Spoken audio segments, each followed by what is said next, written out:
We will start the class with a revision of previous day topic, which was named transformation of equations. उसके basis पर हम अभी एक question discuss करते हैं and then we can move to our next topic. But एक question तो revise करना जरूरी है, बनता है.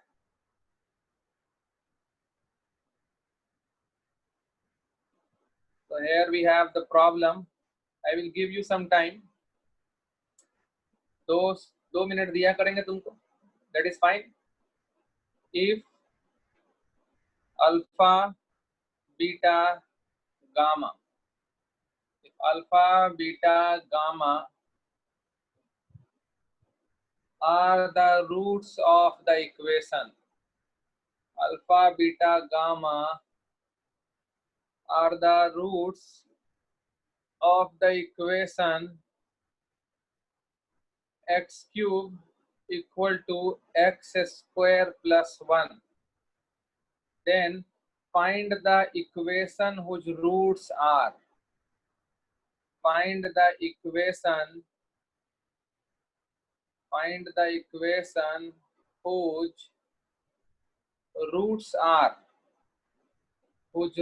are alpha का power 4 plus beta cube plus gamma square, comma beta का power 4 plus gamma cube plus alpha square and gamma का power 4 plus alpha cube plus beta square.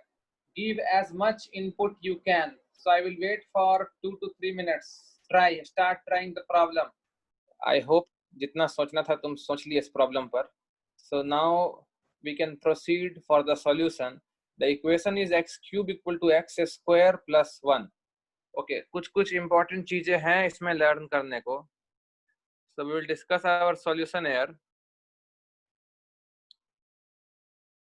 जो इक्वेशन दिया हुआ है मेरे पास वो है x cube equal to x square plus 1, or you can say x cube minus x square minus 1 equal to 0. It's a 3-degree equation, so definitely we'll have 3 roots, and the 3 roots are alpha, beta and gamma.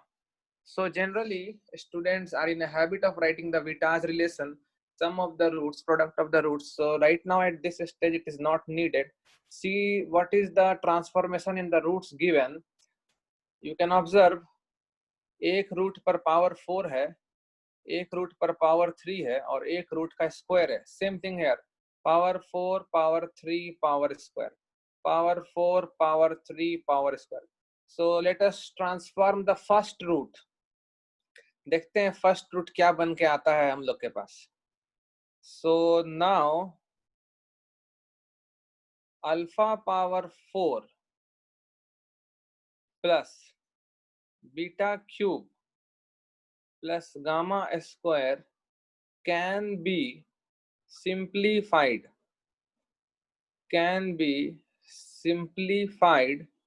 as below. Now see how this root can be simplified. You know that since alpha is a root of the equation, so alpha must satisfy the given equation.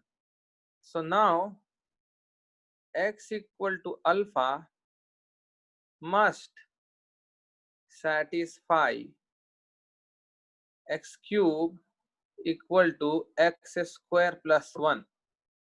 Same is the case with beta and gamma. Please raise hand if okay. Same is the case with x equal to beta and x equal to gamma. So implies अगर alpha दिए हुए equation को satisfy करता है तो हम लिख सकते हैं जो इक्वेशन है मेरा, इस इक्वेशन में अल्फा अगर सेटिस्फाई करवाए हम, so I can write alpha cube equal to alpha square plus 1.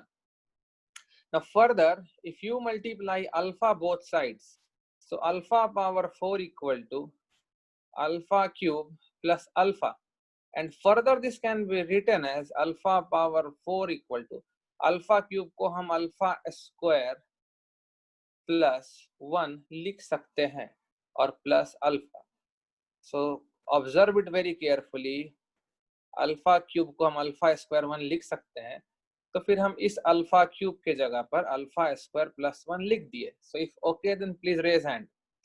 So implies ये जो अल्फा का पावर 4 है, अल्फा का पावर 4 हो गया simply alpha square plus alpha plus 1 से this is our equation 1। Similarly beta cube क्या होता है?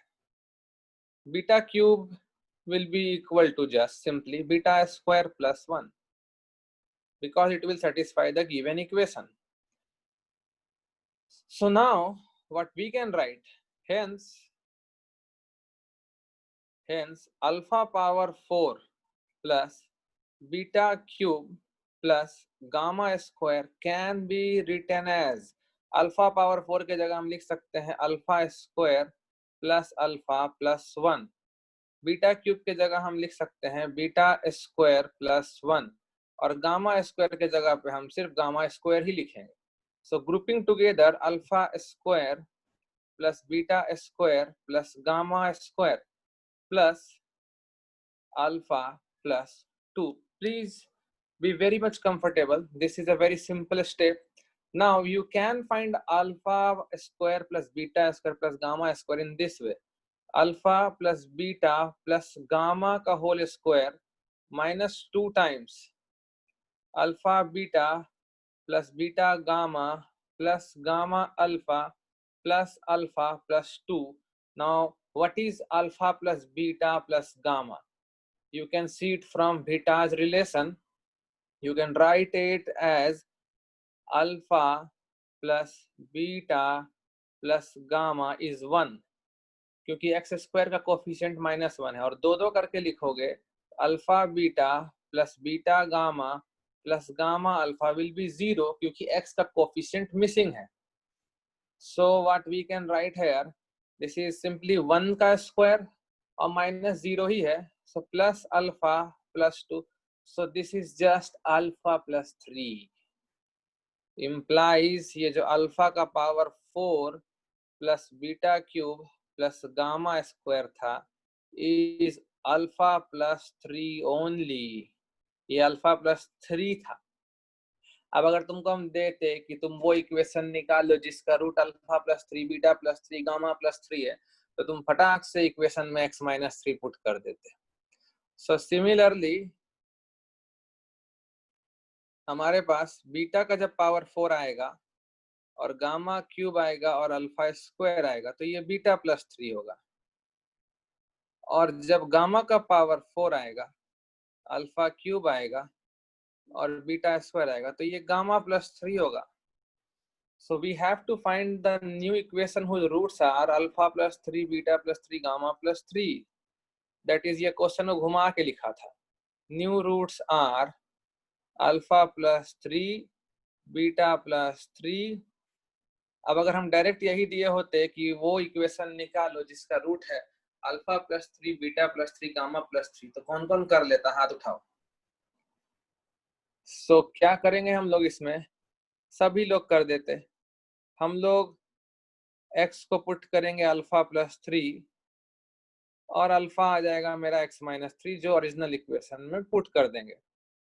सो न्यू इक्वेशन, पुराना इक्वेशन था x क्यूब के जगह पे हो जाएगा x माइनस 3 का cube equal to x square, x minus 3 का square and plus 1।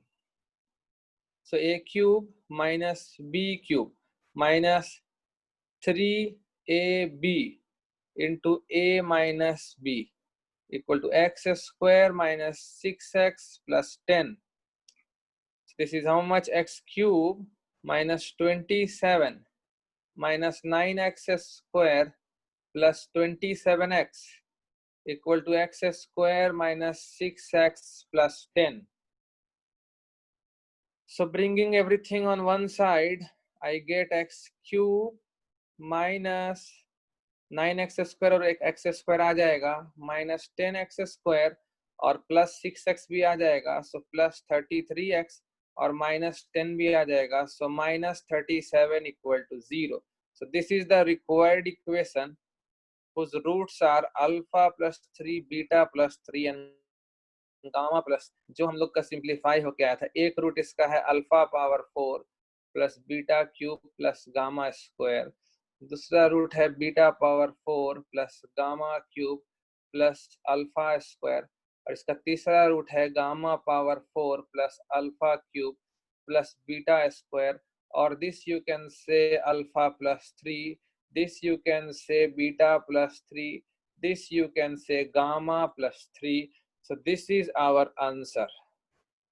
So if solution is clear, please raise your clear hands. So this was an again awesome problem on transformation of equations, but not the direct way. चलो एक और question revise कर लेते हैं. हम बोले थे एक ही करेंगे, लेकिन एक और करते हैं. So we come to problem again. For you only I am coming back to problem. So if alpha, beta, gamma are the roots of, if alpha, beta, gamma are the roots of the equation, are the roots of the equation x cube minus 3x square plus x minus 2 equal to 0, then evaluate. पहला question है summation of alpha square. दूसरा question है summation of alpha cube.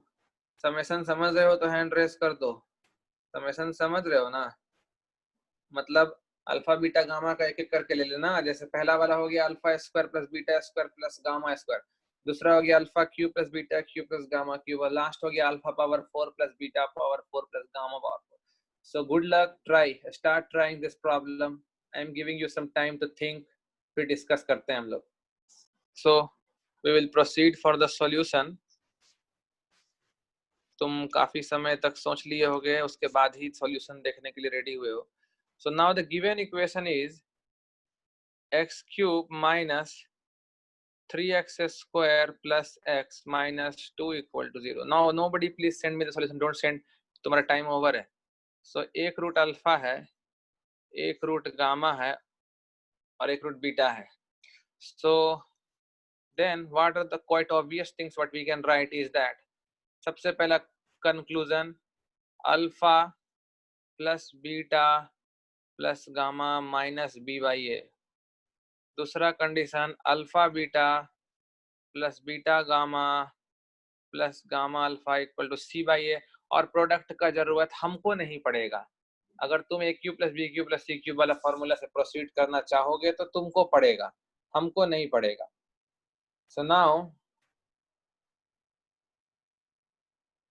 Summation of alpha square, या दूसरे simple शब्द में बोलो alpha square plus beta square plus gamma square, एक ही चीज है. This can be written as, इसको देखो आज टेक्निकली लिखते हैं पूरा. इसको तुम लोग ऐसे लिखा करते हो alpha plus beta plus gamma का होल स्क्वायर. आज तुमको सारे मैथमेटिक्स वे लिख के दिखाएंगे हम कैसे लिखा जाता है. Alpha beta plus beta gamma plus gamma alpha. और इसको मैथमेटिक्स में ऐसे लिखते हैं लोग, alpha plus beta plus gamma हो गया समेशन ऑफ अल्फा का whole square minus 2 times summation of alpha beta. अगर समझे तो हैंड रेस करो. समेशन ऑफ अल्फा बीटा मतलब हो गया अल्फा बीटा जैसा जितना भी टर्म होगा सब लिख के जोड़ना है. तो तीन ही टर्म होता है alpha beta, beta gamma, gamma alpha. So what is this value? This value is alpha plus beta plus gamma हो गया तुम्हारा 3. 3 का square minus 2 times 1. So this is 9 minus 2 equal to 7. So ये सब का आंसर आ जाता है, that is no doubt. So implies summation of alpha square equal to 7. So we got the first answer. Now alpha cube plus beta cube plus gamma cube निकालने के लिए हम इसी डेटा को यूज करेंगे. Now see the equation. Alpha should satisfy the given equation. तो वहां से हम क्या लिख सकते हैं? So now alpha, beta, gamma must satisfy x cube minus 3x square plus x minus 2 equal to 0.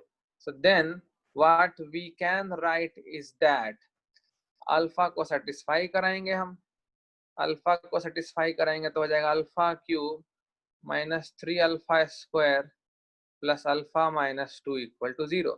Similarly beta cube minus 3 beta square plus beta minus 2 equal to 0, and gamma cube minus 3 gamma square plus gamma minus 2 equal to 0.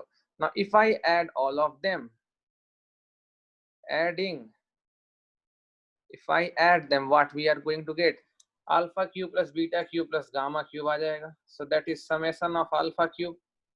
और -3 जब common निकालोगे ना तो अंदर में आएगा alpha square plus beta square plus gamma square, that is summation of alpha square plus alpha plus beta plus gamma, that is summation of alpha. -2 -2 -2, so it is -6. So implies summation of alpha cube minus कितना हो जाएगा, summation of alpha square मतलब alpha square plus beta square plus gamma square, अभी just 7 लाए थे हम लोग, तो -21 plus alpha plus beta plus gamma summation alpha होता है वो 3 आया था, और -6 equal to 0. So summation of alpha cube is equal to 24. So this is our second answer.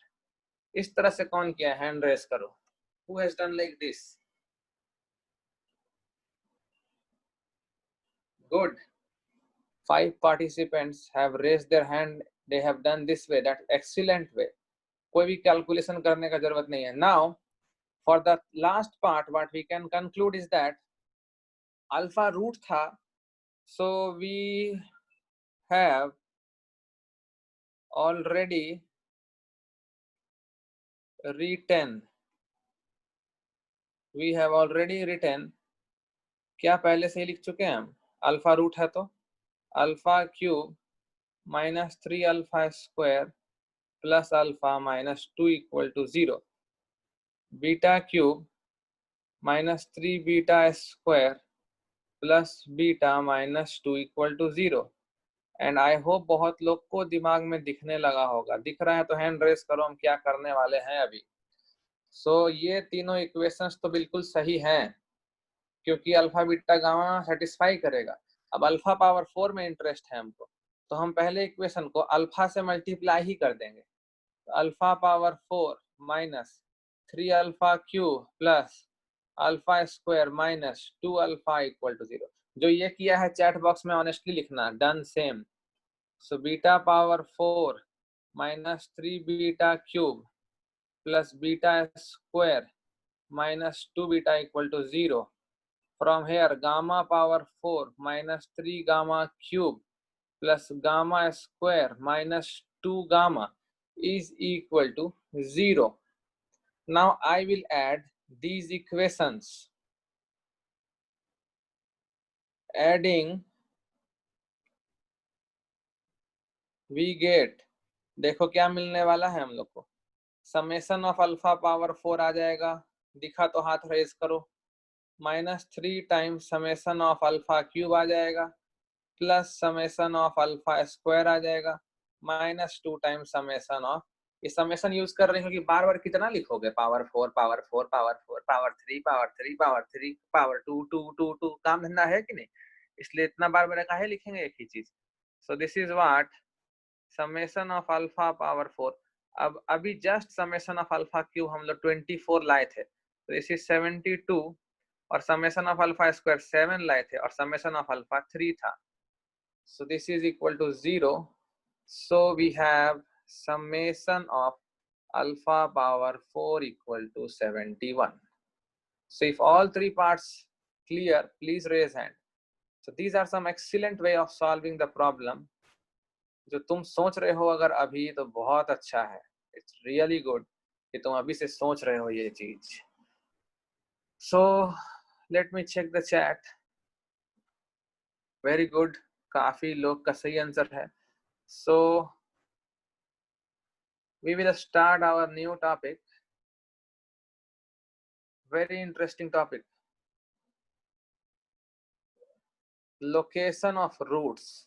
Most important topic for JEE Mains and more than JEE Mains, JEE Advance के लिए सबसे important topic है ये.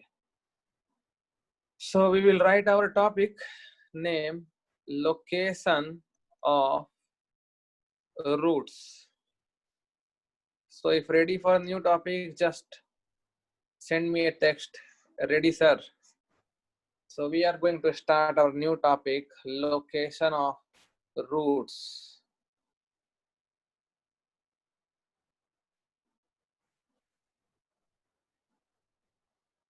So it's location of root नहीं, दो root होते हैं ना, location of roots. So कुछ बातें रिवीजन के तौर पर ले आते हैं. पैराबोला अपवर्ड तब होगा जब लीडिंग कोफिशिएंट पॉजिटिव होगा, नंबर 1. पैराबोला डाउनवर्ड तब होगा जब लीडिंग कोफिशिएंट नेगेटिव होगा. पैराबोला का मैक्सिमा हो या मिनिमा हो वो हमेशा x इक्वल टू -b/2a पर बनता है. वैल्यू मैक्सिमम हो या मिनिमम हो वो वैल्यू हमेशा -d/4a ही होता है.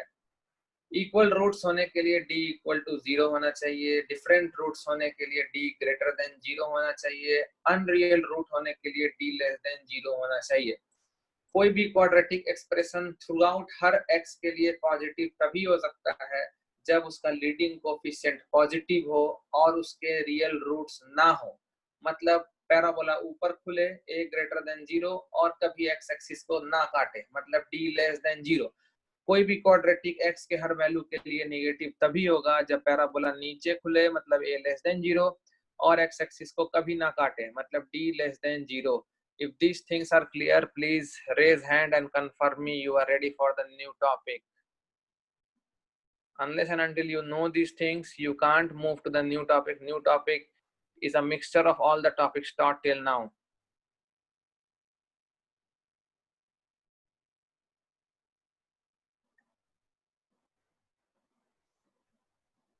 Ganraj, sir, of everyone's video, it is disturbing. बच्चे लोग, आप लोग अपने वीडियो बंद कर लो. आपके ही एक दोस्त का रिक्वेस्ट है, पहला बात. दूसरा बात, गणराज भाई साहब, आप लैपटॉप पर देख रहे हो तो अपना वीडियो को पिन कर लो, आपको दूसरा वीडियो नहीं दिखेगा. और अगर आप मोबाइल पर देख रहे हो तो आप अपना टैब को जो भी पोजीशन में रखे हो, स्क्रीन को स्लाइड मत करो, तुमको दूसरा इमेजेस नहीं दिखेगा. So we will start our topic, location of roots. Topic का ही नाम क्लियर कर दे रहा है, तुमको रूट्स के लोकेशन पर क्वेश्चन रहेगा. मतलब दो रूट्स होते हैं, मान लो दोनों रूट पॉजिटिव बोला, मतलब दोनों रूट 0 से बड़ा हो गया. दोनों रूट नेगेटिव बोला तो दोनों रूट 0 से छोटा हो गया. तुमको बोलेगा एग्जाम में दोनों रूट 5 से बड़ा होना चाहिए, मतलब दोनों रूट 5 से बड़ा होगा. एक रूट 5 से छोटा होना चाहिए, एक रूट 5 से बड़ा होना चाहिए. तो कहीं ना कहीं तुमको ये क्लियरली लग रहा है कि हम लोग रूट्स के रिलेटिव लोकेशन पर कमेंट करने वाले हैं. तो क्या क्या केसेस हमारे साथ पॉसिबल हो सकता है वो देख लेते हैं. तो एक क्वाड्रेटिक हम लोग एज्यूम कर लेते हैं कि suppose we have a quadratic equation. Suppose we have a quadratic equation ax square plus bx plus c equal to 0 where a not equal to 0 obviously, और a या तो पॉजिटिव होगा या तो a निगेटिव होगा.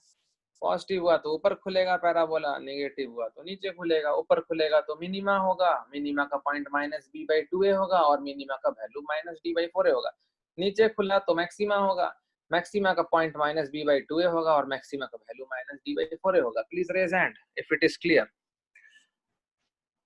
So see what can we learn. So suppose first case we have, मान लो ये case discuss करना है. Both roots are positive, both roots are positive, that is both roots lie in 0 open से infinity open, मतलब दोनों roots 0 से बड़े ही होंगे. तो भाई दो केस ही बन सकता है. क्या क्या केस बनाया जा सकता है, अब देखते हैं। या तो ऊपर खुलेगा या तो नीचे खुलेगा।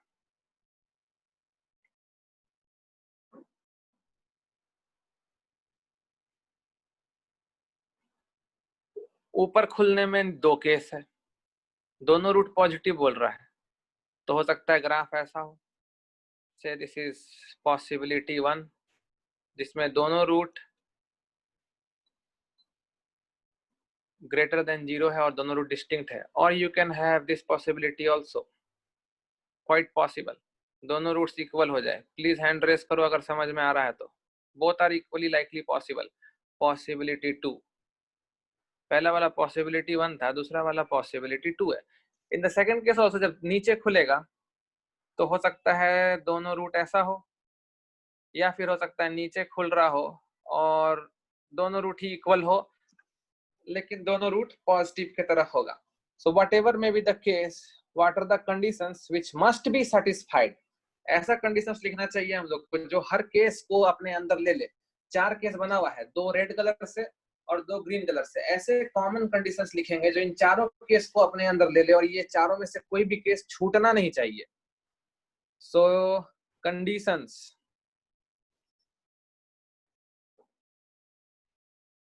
First condition must be discriminant greater than और इक्वल टू 0 होना चाहिए।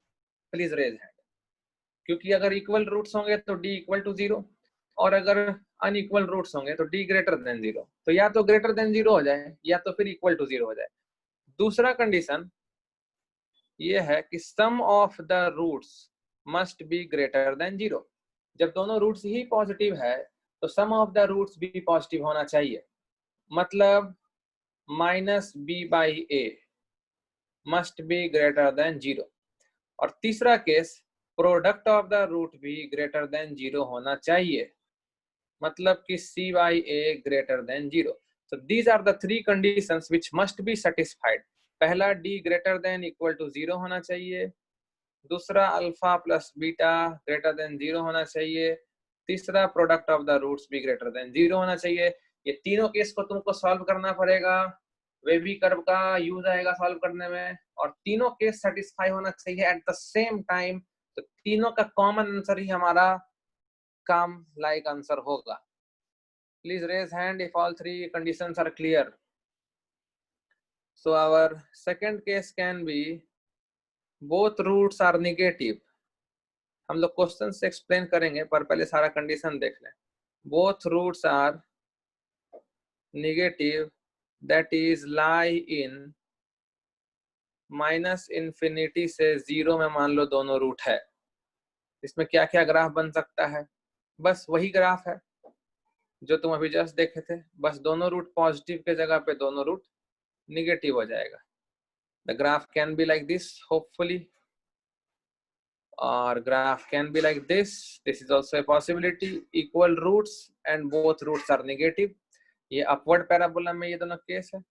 तो हम लोग पैराबोला ऊपर खुले या नीचे खुले उस पर कोई रेस्ट्रिक्शन नहीं करना है, क्योंकि दोनों केस में ही पॉसिबिलिटी आ रहा है हमारे पास। सपोज दिए डाउनवर्ड पैराबोला और दोनों रूट्स हैं हमारे डिस्टिंक्ट, ये है डाउनवर्ड पैराबोला और इक्वल रूट्स। आइए भाई कीजिए, आइए आइए आइए, उठिए उठिए उठिए उठिए, चलो हाई करो, हाई कर दो, हाई कर दो। बाप रे बाप, ले जा जा, मम्मी को बक कर दो। हाँ बाय कर दो, बस बस हो गया, ले जा, चल जा चल जा चल जा चल जा, काम करने दो तू। बाप रे बाप, फोन ले रही है, उठा उठा, चल जा चल जा चल जा चल जा चल जा, आते हैं हम भी आते हैं, हाँ हम भी आते हैं। सो यहाँ पर भी देखो जो पॉसिबल केसेस है, कंडीशंस,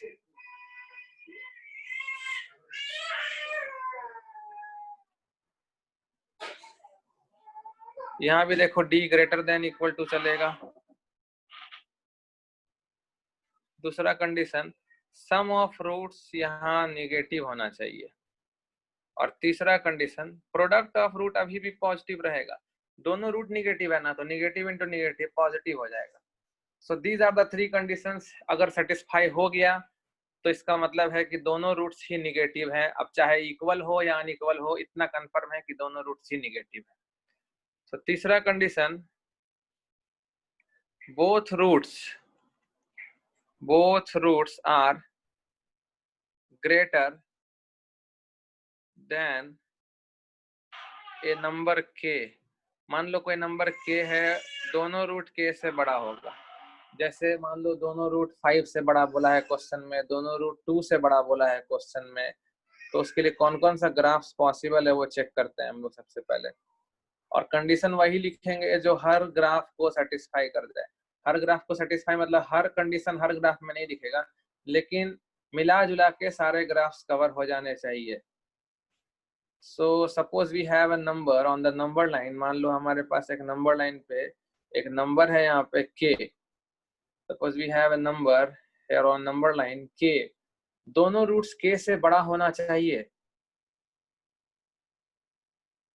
एक ग्राफ तो देखो हम बना के दिखा रहे हैं, दोनों रूट्स k से बड़ा। ये देखो दोनों रूट्स k से बड़ा हो गया, और ये देखो दोनों रूट्स k से बड़ा हो गया। ठीक है, और क्या कर सकते हैं?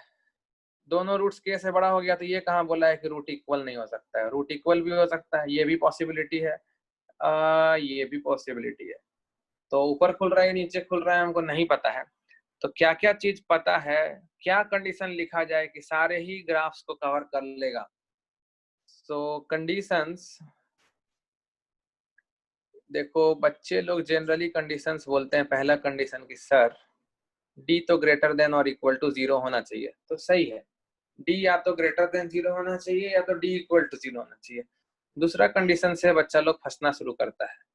कुछ बच्चा बोल देता है कि सर के पर पैराबोला का वैल्यू पॉजिटिव होना चाहिए, कभी निगेटिव होना चाहिए। समझ में नहीं आ रहा है। जैसे कि पहला ग्राफ में देखो, किसी भी ग्राफ में देखो, ये देखो के पर दोनों ही ग्राफ पॉजिटिव की तरफ मूव कर रहा है। ब्लू वाला ग्राफ भी पॉजिटिव वैल्यू देगा और रेड वाला ग्राफ भी के पर पॉजिटिव वैल्यू देगा। मतलब तुम समझ लो कि ये अगर फंक्शन है तुम्हारा एफ ऑफ एक्स जिसका तुम ग्राफ स्केच किए, मतलब वो फंक्शन तुम्हारा और कोई नहीं बल्कि वही क्वाड्रेटिक पैराबोला है। तो के का जब तुम इनपुट करोगे फंक्शन में, तो जो आउटपुट दिख रहा है वो लेफ्ट वाले में ऊपर दिख रहा है, लेकिन राइट वाले में नीचे दिखेगा। तुम देख सकते हो के पर कोई भी ग्राफ को एक्सटेंड कर दो, you will gate A negative value. के पर तुम एक्सटेंड करके देख लो, ब्लू वाले पैराबोला को एक्सटेंड करना है तो ब्लू वाले को करो, रेड वाले को एक्सटेंड करना है रेड वाले को करो। आई हैव नो प्रॉब्लम, हमको तो बस के पर एक्सटेंड करना है।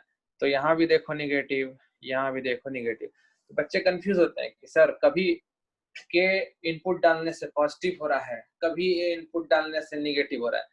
तो क्या कॉमन है? एफ ऑफ के ग्रेटर देन 0 अगर हम लिखते हैं कि सर फंक्शन में आप के डालिए, अब कहानी खत्म कीजिए पॉजिटिव करके, तो ये सारे केस कवर हो जाएंगे, लेकिन ये कहा केस छूट जाएंगे। So we can't do that. अगर हम लिख दे F of K less than 0 तो बाद के दोनों केस कवर हो जाएंगे, पहले दो केस छूट जाएंगे, और छोड़ना किसी केस को नहीं है। तो कुछ ऐसा कंडीशन लिखा जाए कि सब पर एप्लीकेबल हो जाए। इसमें देखो a ग्रेटर देन 0 है, अपवर्ड पैराबोला है, और इसमें देखो a लेस देन 0 है। Now what is my observation is that F of के मतलब पैराबोला का वैल्यू, पैराबोला का मतलब क्वाड्रेटिक एक्सप्रेशन का वैल्यू, क्वाड्रेटिक एक्सप्रेशन का वैल्यू का मतलब ax square plus bx plus c का वैल्यू जब तुम x इक्वल टू k डालोगे तो वो पॉजिटिव तभी आएगा जब a पॉजिटिव है, मतलब ऊपर खुल रहा होगा, और वो निगेटिव तभी आएगा जब a निगेटिव है, वो नीचे खुल रहा होगा। So only one thing is common which we can say that a and f of k must have same sign. A and f of k must have same sign, must have same sign implies a into f of k ये positive होना चाहिए। ठीक है, खाली F of के को positive करने से काम नहीं चलेगा, या खाली एफ ऑफ के को निगेटिव करने से काम नहीं चलेगा। काम चलेगा अगर तुम लिखोगे a इंटू एफ ऑफ के पॉजिटिव होना चाहिए, a निगेटिव तो एफ ऑफ के भी निगेटिव, और a पॉजिटिव तो एफ ऑफ के भी पॉजिटिव। ये कंडीशन लिख करके काफी बच्चे छोड़ देते हैं ना। उसमें देखो क्या प्रॉब्लम हो जाता है। सपोज एक ग्राफ देखो यहाँ पर, सपोज यहाँ पर मेरा नंबर लाइन पे एक नंबर है k and say we have a parabola like this. Say this is f of x equal to ax square plus bx plus c. इसमें भी तुम देखोगे कि d ग्रेटर देन 0 है, और इसमें भी तुम देखो a पॉजिटिव है और k पर अगर तुम फंक्शन का वैल्यू निकालोगे तो वो ऊपर आएगा, तो f of k भी पॉजिटिव है, मतलब कि a into f of k condition positive है। सो पहला कंडीशन भी सेटिस्फाई हो रहा है और दूसरा कंडीशन भी सेटिस्फाई हो रहा है, फिर भी दोनों रूट्स k से छोटे हो गए, जबकि मेरा चाहते थे हम कि दोनों रूट्स k से बड़ा हो। अगर समझ में आ रहा है तो हैंड रेस करो। इट्स वेरी क्लियर, दोनों कंडीशन सेटिस्फाइड हैं, फिर भी दोनों रूट्स k से बड़े नहीं हो पाए, k से छोटे हो गए। इसका मतलब ये है कि हमारा कंडीशन इनकम्प्लीट है, कुछ छूटा हुआ है कंडीशन में, कुछ ऐसा बात है मिसिंग जो अभी जो हम केस मिटाए हैं उसको आने से रोक नहीं पा रहा है। कोई एक कंडीशन और डाल देना होगा, वो अगर डाल दिए तो वो जो तीसरा ग्राफ अभी हम बनाए थे वो आने से रुक जाएगा। And that condition is that minus B by two A must be greater than k. ये कौन ऑब्जर्व कर लिया था? चैट बॉक्स में लिखो, आई सॉ सर। मिनिमा का पॉइंट देखो, हमेशा ग्राफ का जो है, देखो यहाँ पे है मिनिमा, देखो यहाँ पे है minima, see here this is maxima, यहाँ मैक्सिमा। जहां भी मिनिमा या मैक्सिमा है वहां x का वैल्यू होता है कितना? Minus B by two A. So minus B by two A हमेशा k से बड़ा होना चाहिए, क्योंकि ये जो पॉइंट है ग्राफ पर, चाहे वो कोई भी ग्राफ लो, चारों में से कोई भी ग्राफ लो, यू मस्ट ऑलवेज रिमेम्बर ये ग्राफ का x कोऑर्डिनेट हमेशा minus B by two A होता है और y coordinate minus D by four A होता है। Same is the case with this also, यहाँ भी x coordinate minus B by two A है। कोई भी ग्राफ लो, ये भी अगर तुम ग्राफ लेते हो तो x coordinate minus B by two A है, ये भी ग्राफ लेते हो तो x coordinate minus B by two A. हर ग्राफ में तुम देखो minus B by two A के राइट हैंड साइड में है, मतलब minus B by two A must be greater than K. और अभी जस्ट जो हम ग्राफ बना के मिटा दिए वो ऐसा ग्राफ था, के लेफ्ट में ही दोनों रूट आ गया था ना, तो a तो पॉजिटिव था, condition satisfied, f of k भी पॉजिटिव था, तो ये दोनों मिल करके हमको ये कंडीशन दे दिया, f of k greater than 0, तो सेकंड कंडीशन सेटिस्फाई हो गया। और d भी ग्रेटर देन 0 है, फिर भी दोनों रूट्स मेरे k से छोटे क्यों हो गए? इसका एक ही कारण है, इस ग्राफ में जो मिनिमा का पॉइंट है, this is the point of minima, minus B by two A comma minus D by four A. इस पॉइंट का जो x कोऑर्डिनेट है ना, ये x कोऑर्डिनेट है minus B by two a, जो k से छोटा हो गया, k यहाँ है, minus B by two a यहाँ है, तो इस ग्राफ में minus B by two a is less than k। जबकि हम लोग कंडीशन जैसे ही इम्पोज किए minus B by two a greater than k, ये कंडीशन जैसे ही इम्पोज किए बस ये ग्राफ आने से रुक जाएगा, और बस उतने ही ग्राफ आएंगे जो हमारे काम के हैं। So if it is clear, please raise hand and send me a text message, clear sir, so that I can proceed to my next case. और अभी जो हम ग्राफ मिटा रहे हैं ना, वो कंडीशन है जब दोनों रूट्स k से छोटे होंगे। अभी दोनों रूट्स k से बड़े हैं, हो सकता है ना एग्जाम में बोल दे दोनों रूट्स k से छोटा है, so that is the main point. उस केस को हम लोग अभी ड्रॉ कर लिए थे गलती से, तो अब वही केस आने वाला है जो हम लोग मिटा रहे थे। So case 4, both roots are smaller than k. Both roots are smaller than a number k. Both roots are smaller than a number k. देखो इस टॉपिक में ना मेन गेम है ग्राफ का, जो जितना बढ़िया से ग्राफ बना लिया और जो भी सारे पॉसिबल ग्राफ्स को देख लिया, उसको ये टॉपिक क्लियर हो जाएगा। जैसे हम कंडीशन कैसे लिख रहे हैं, हम कंडीशन याद थोड़ी करके बैठे हैं, कंडीशन कोई नहीं याद कर सकता, इवन हमको भी याद नहीं होता है। ये अलग बात है कि प्रैक्टिस के साथ ग्राफ तेजी से बनने लगता है। सो अब देखो दोनों रूट k से छोटा है भाई। अब k मान लो यहाँ पे है मेरा x एक्सिस पे, और दोनों रूट k से छोटा है, तो कैसा कैसा ग्राफ बनाया जा सकता है? एक देखो ये ग्राफ हो सकता है। अब पॉजिटिव निगेटिव के बारे में थोड़ी कुछ बोला है, तुम कैसा भी बनाए मेरा मन। ऐसा ग्राफ हो सकता है, या दोनों ग्राफ के दोनों रूट्स इक्वल भी हो सकते हैं। कोई भी ग्राफ देख लो तुम, इसका देखो दोनों ग्रीन वाले ग्राफ के इक्वल रूट्स हैं और दोनों रेड वाले के अनइक्वल रूट्स हैं, लेकिन हर केस में तुमको सारे रूट्स के से छोटा दिखेगा। और कंडीशन अभी भी देखो काफी कॉमन है, बस एक ही कंडीशंस में डिफरेंस है, और वो कंडीशंस तुम देख सकते हो क्या है। आवाज मत करो, बोलना क्यों पड़ता है भाई हमेशा। So first condition you can see is that d greater than or equal to 0.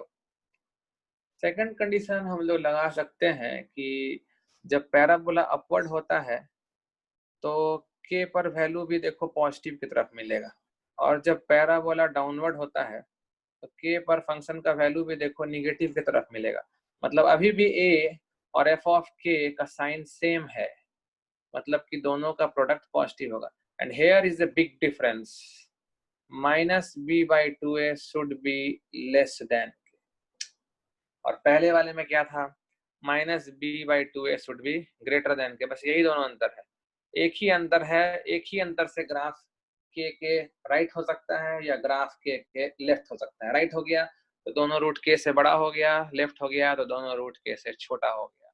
So all four cases clear, please send me a text message, keep sending me text message if clear, keep sending me text message. So our fifth point we can write, both roots are in the interval, both roots are in the interval k1, k2। मतलब k1 और k2 के बीच में दोनों root आने चाहिए। Interval k1 open k2 open का मतलब हो गया k1 और k2 के बीच में, दोनों में से किसी के भी बराबर नहीं। सो इसमें भी हम लोग क्या करेंगे, we can just do one thing, we can draw possible graphs, और ग्राफ्स को देख करके हम कंडीशंस लगा सकते हैं। So here we have suppose k1 and here we have suppose k2, suppose here we have k1 and here we have k2। अब concavity के बारे में बोला नहीं है तो भाई ऊपर भी खुल सकता है, ऊपर खुलेगा तो देखो ऐसा कुछ पैराबोला होगा, और नीचे खुलेगा तो भाई देखो ऐसा कुछ पैराबोला होगा। इक्वल रूट्स भी हो सकते हैं, नो प्रॉब्लम, इक्वल रूट्स भी हो सकता है, दोनों k1 k2 के बीच में रूट आ जाएगा।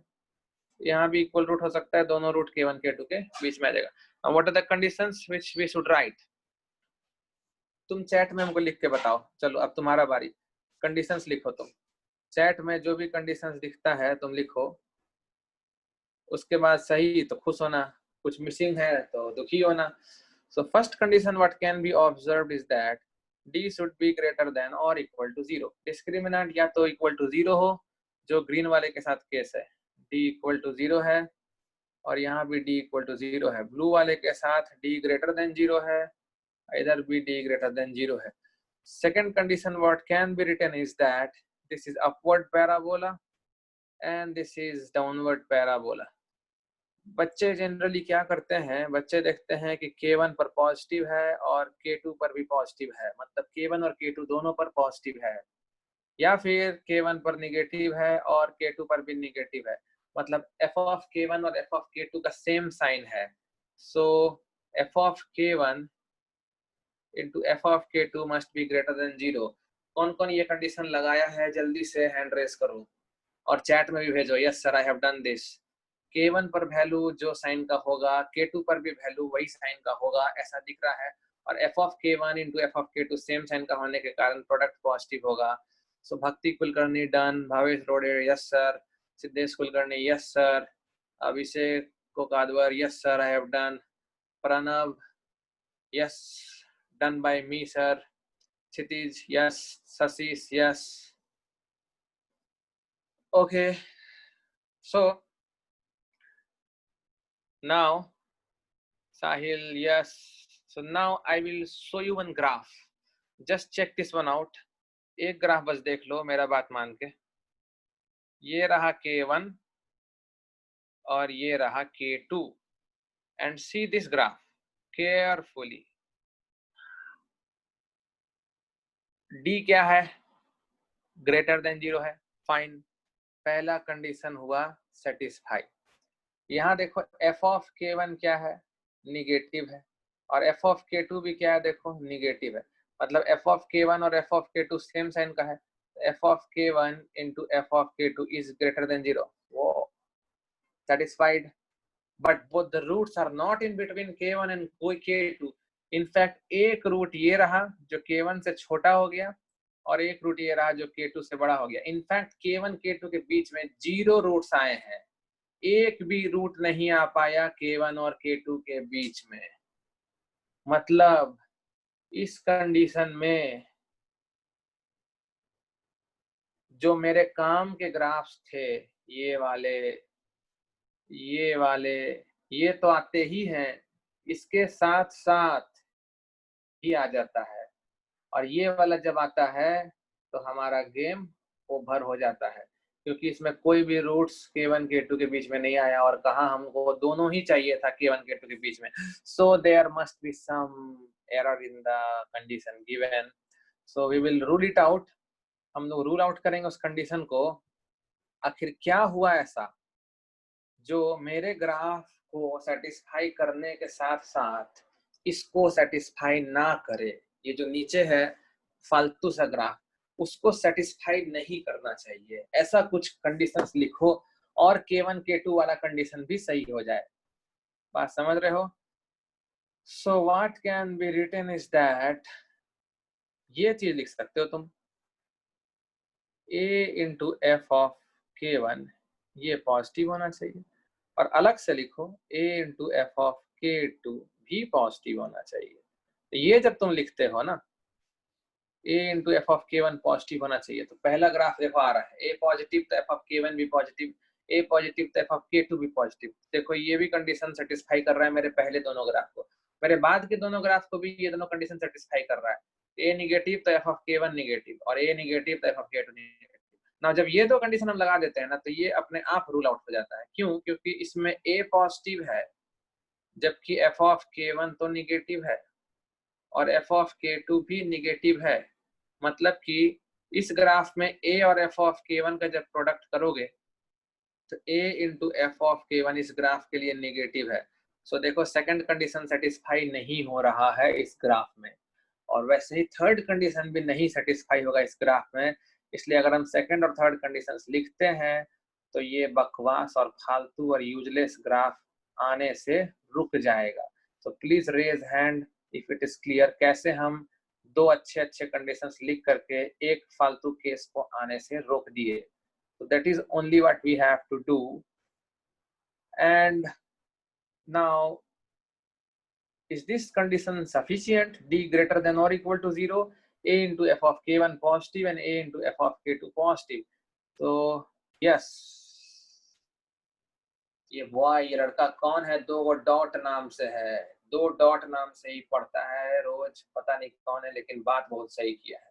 Minus B by two a k1 k2 के बीच में होना चाहिए। That's perfect condition my boy. नाम तो बता दिया करो यार, हम ही से पढ़ रहे हो, हम ही से सीख रहे हो, और हम ही को नाम नहीं बताते हो। वाह वाह। सो नाउ अगर ये तीन कंडीशन हम छोड़ दें तो देखो ऐसा ऐसा बकवास ग्राफ भी आने का डर है। ये देखो, इट माइट बी पॉसिबल, ये ग्राफ देखो we have d greater than 0, fine, a positive है, एफ ऑफ k1 भी पॉजिटिव है, और आगे चल के एफ ऑफ k2 भी पॉजिटिव की तरफ मूव कर रहा है। तो a into f of k1 same sign है, और a into f of k2 भी सेम साइन है। तो तीनों कंडीशन सेटिस्फाई हो गए, लेकिन ये देखो दोनों के दोनों रूट k1 से ही छोटा हो गया, यहाँ पे कुछ भी रूट नहीं आ पाया। तो अभी भी कुछ तो कंडीशन लगाना ही पड़ेगा ताकि इस तरह के ग्राफ भी आने से रुक जाए, और वो कंडीशन सिर्फ एक ही चीज है, minus B by two a जो है पैराबोला का, वो k1 से बड़ा हो लेकिन k2 से छोटा हो। यहाँ देखो, ये देखो मिनिमा का पॉइंट, ये देखो मिनिमा का पॉइंट, ये सब केसेस में मिनिमा के जो पॉइंट है वो सब k1 k2 के बीच में, लेकिन यहाँ देखो मिनिमा का पॉइंट, ये जो माइनस बी बाई टू है ये k1 से ही छोटा हो गया है, k1 k2 के बीच में नहीं है।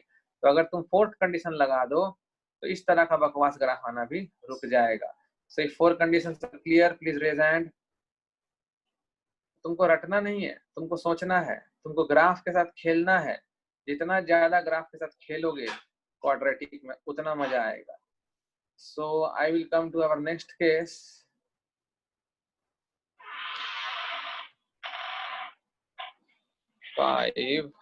केस 5 डन, जिसमें दोनों रूट्स k1 k2 के बीच में थे।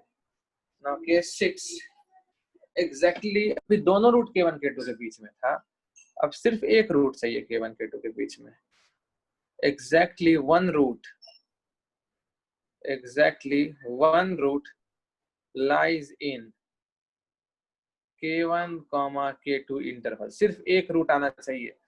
तो कंडीशन तुम हमको मैसेज में भेजो, कंडीशन k1 k2 के बीच में सिर्फ एक रूट आना चाहिए। बहुत बर्तन बजाती हो। k1 k2 k1 k2. So I'm giving you 2 minutes to think, write all possible cases. So what are the cases possible? Just check it out.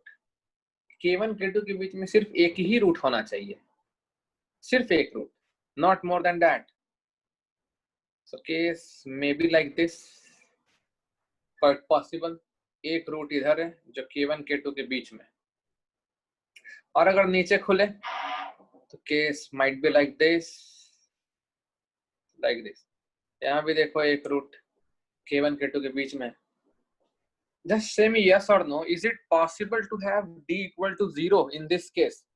क्या ये पॉसिबल है कि d इक्वल टू 0 हो पाए? नहीं हो सकता है।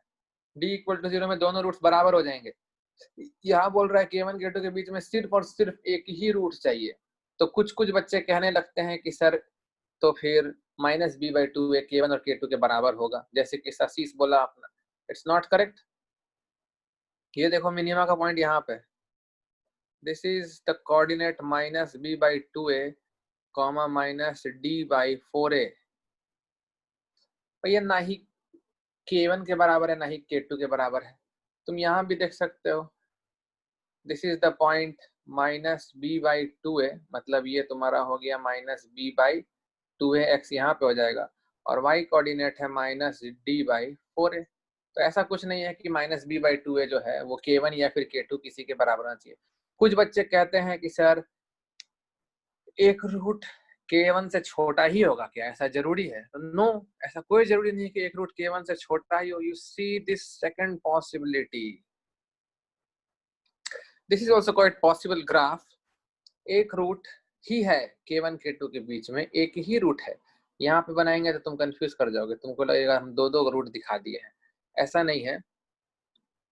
सीरीज ग्राफ,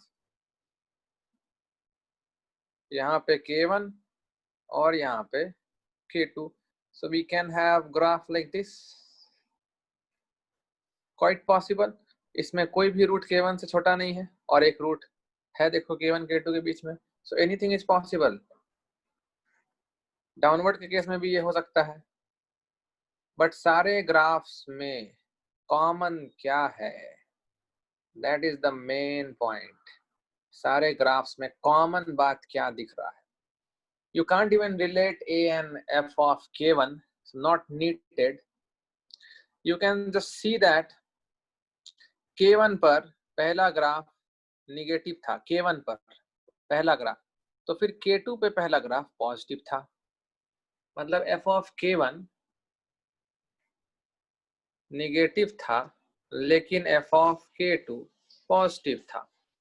यहाँ पर तुम देख सकते हो f of k1 पॉजिटिव है लेकिन f of k2 नेगेटिव है। You can see it, see k1 पे पॉजिटिव है और k2 पे ग्राफ नेगेटिव साइड जा रहा है। सो इस ग्राफ में भी तुम देख सकते हो कि k1 पे पॉजिटिव है लेकिन k2 पे नेगेटिव है। सो f of k1 positive but f of k2 negative. यहाँ पर k2 पे वैल्यू पॉजिटिव है और k1 पे वैल्यू नेगेटिव है। सो f of k1 negative, f of k2 positive. Now all the four cases suggest just one thing कि f of k1 और f of k2 का साइन अपोजिट होना चाहिए।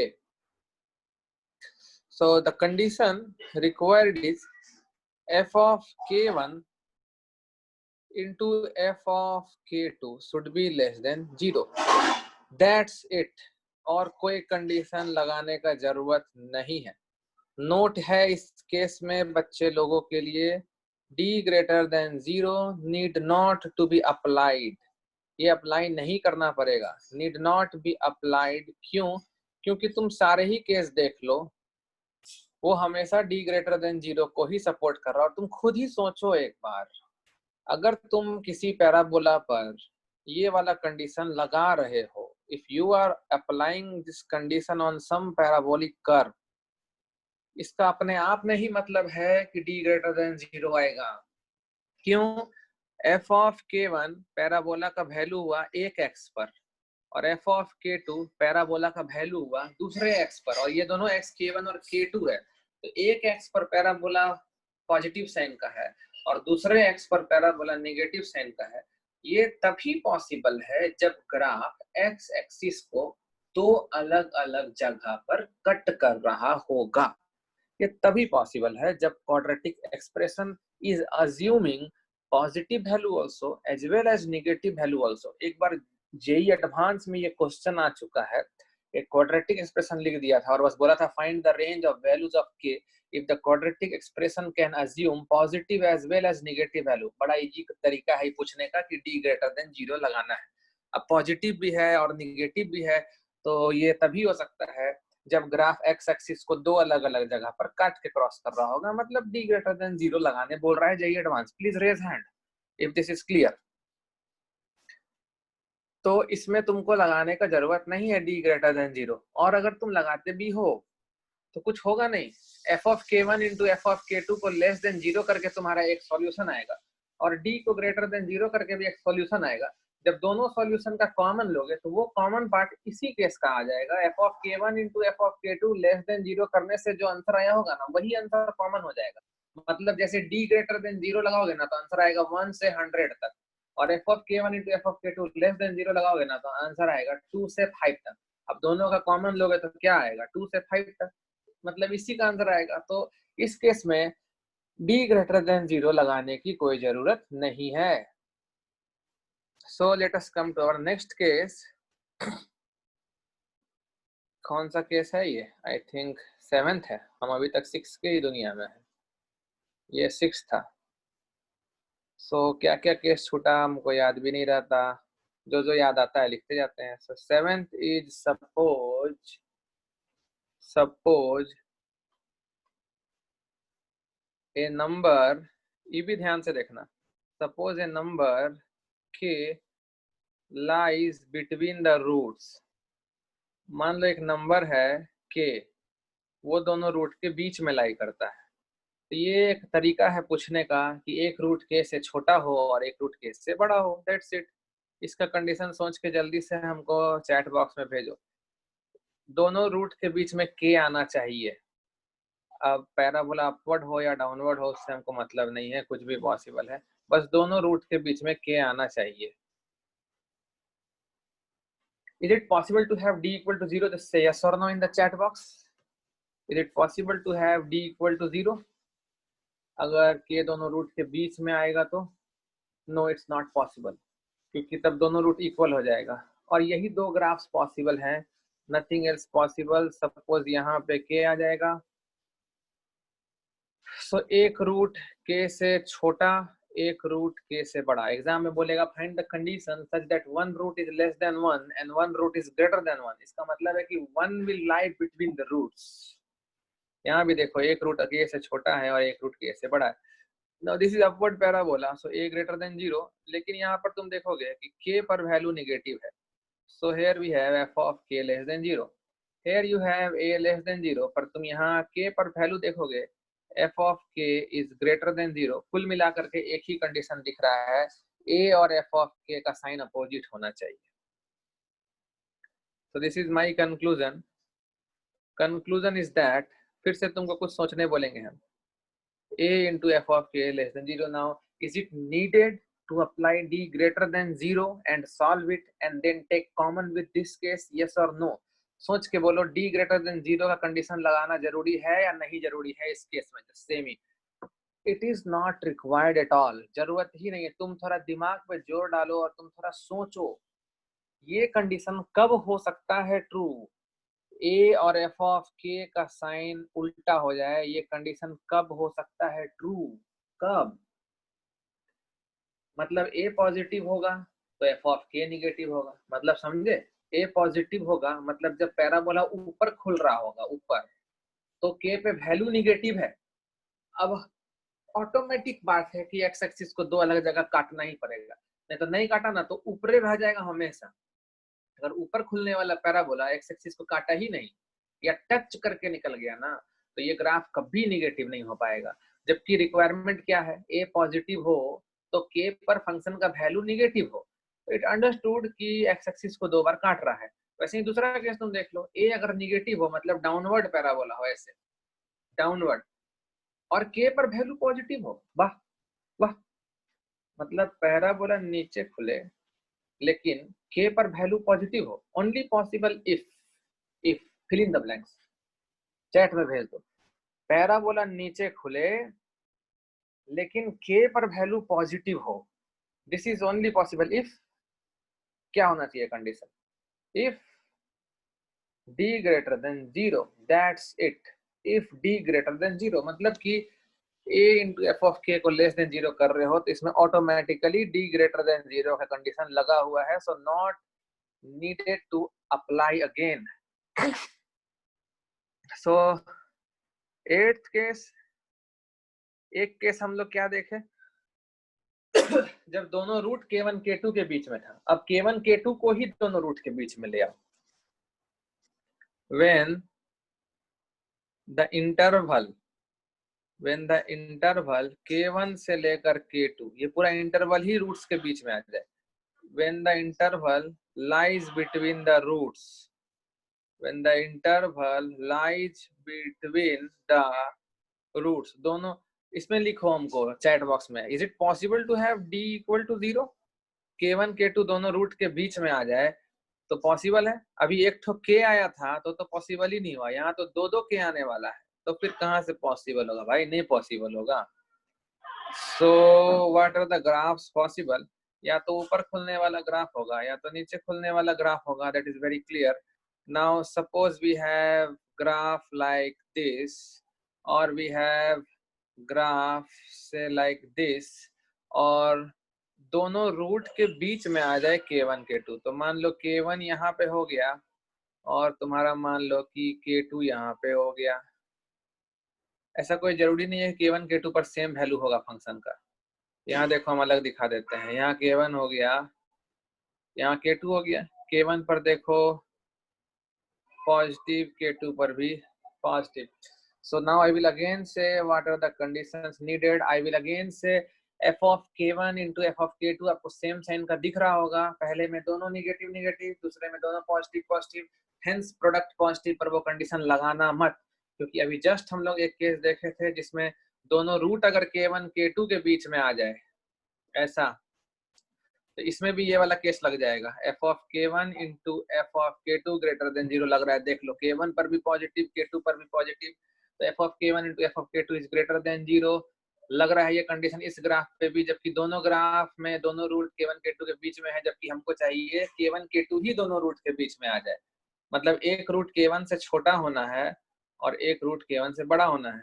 So only condition needed is that, conditions needed, सोचो D greater than 0 भी लगाने का जरूरत है नहीं, क्योंकि दोनों रूट के बीच में अगर k1 और k2 आ रहा है तो इक्वल रूट्स होने का चांस है नहीं। So first condition is a into f of k1 should be less than 0। please raise hand if it is clear to you। a positive है लेकिन देखो f of k1 तो निगेटिव है, वैसे ही तुम देख सकते हो f of k2 भी निगेटिव है। इस केस में a निगेटिव है लेकिन तुम देख सकते हो कि f of k1 तो पॉजिटिव है, और तुम यहां से देख सकते हो कि f of k2 भी पॉजिटिव है। तो हर ग्राफ में देख सकते हो कि a और f ऑफ k1 का साइन उल्टा है, इसलिए हम ये कंडीशन लिख दिए, और a और f ऑफ k2 का भी साइन उल्टा है, इसलिए ये कंडीशन भी लिख दिए। Now again reply me in chat box, is it necessary to apply d greater than 0, yes और नो? मेरे हिसाब से तो जरूरी नहीं है, तुम्हारे हिसाब से क्या जवाब है हम देखते हैं। No, yes correct, not necessary, क्योंकि जब हम ये वाला कंडीशन लगा रहे हैं इसका मतलब है यार कि a और f ऑफ k1 का साइन उल्टा है। a अगर ऊपर खुला तो f ऑफ k1 नीचे होगा, और अगर a नीचे खुला तो f ऑफ k1 ऊपर होगा। दोनों ही सूरत में ग्राफ एक्स एक्सिस को 2 बार काट रहा होगा। तो d greater than 0 need not be applied. So if all the 8 points are clear, just send me a text, all theory clear sir. तो हम क्वेश्चन करेंगे, एक सिंपल सा क्वेश्चन के साथ हम लोग इस चीज को समझने का कोशिश करते हैं थोड़ा और अच्छे से। सारा कंडीशंस देखो हम छिपा दिए, कोई भी कंडीशंस हम रखेंगे नहीं, इनफैक्ट हम मिटा ही दिए, हम अपना बोर्ड क्लियर कर दिए। अब जो भी होगा फ्रेश क्वेश्चन के साथ ही डील करेंगे हम लोग। So let us take a problem.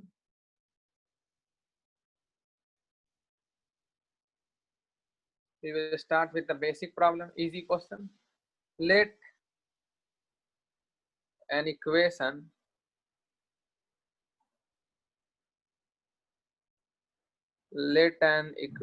be given by, let an equation be given by, क्या एग्जाम्पल लिया जाए?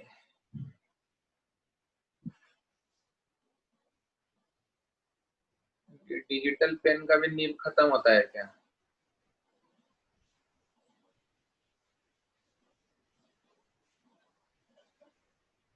देख रहे हो इतना बड़ा नीब है, दिख रहा है तुम लोग? कैमरा में दिख भी नहीं रहा होगा।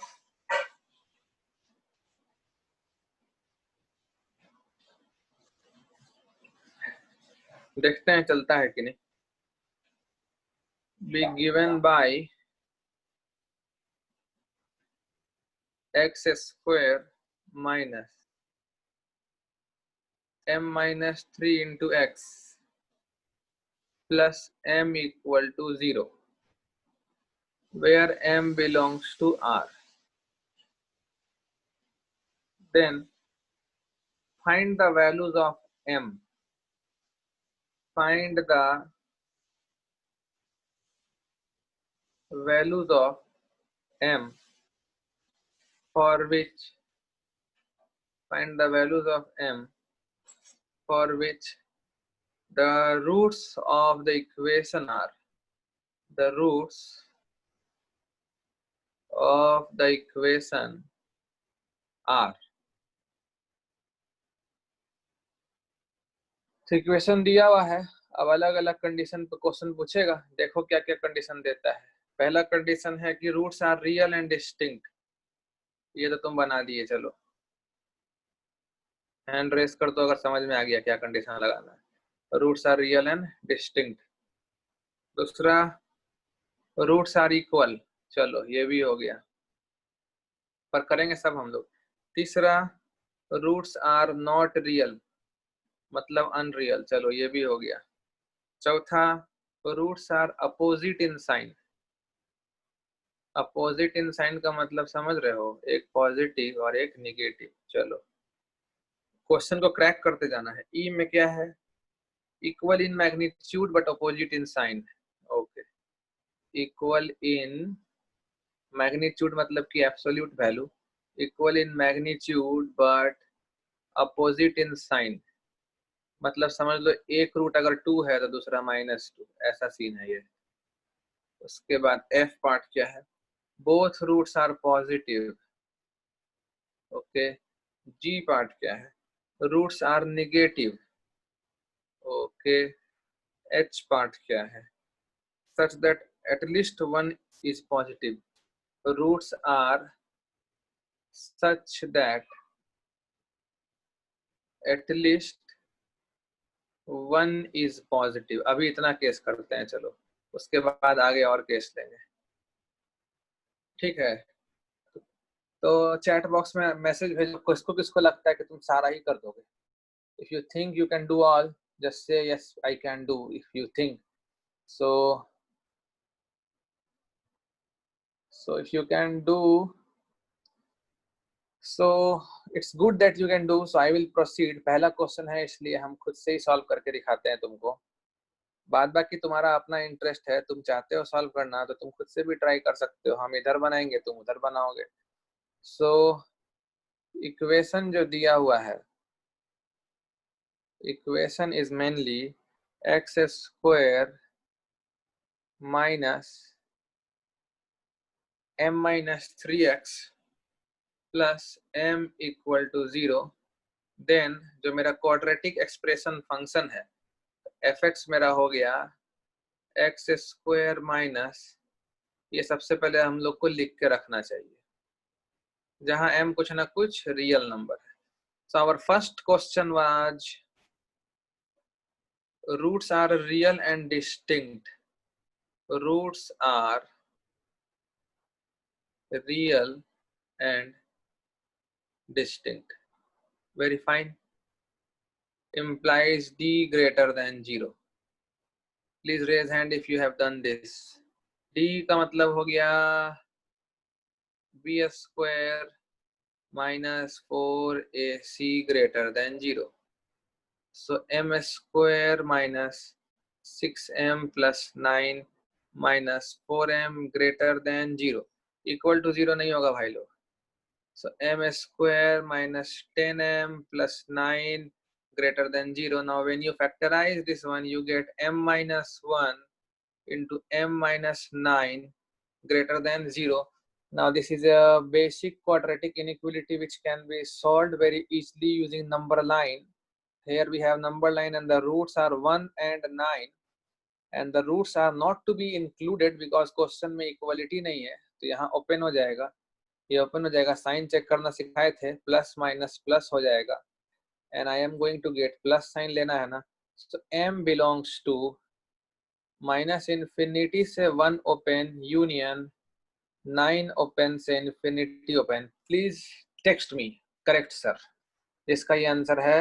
As it is open close भी गलत नहीं होना चाहिए। अगर कोई 0 को या 9 को ले लिया है तो फिर गलत है। So our next case is what? Roots are equal. ये तो बड़ा इजी हो गया, d इक्वल टू 0। अब देखो बार बार d थोड़ी लिखने जा रहे हैं हम, d equal to 0।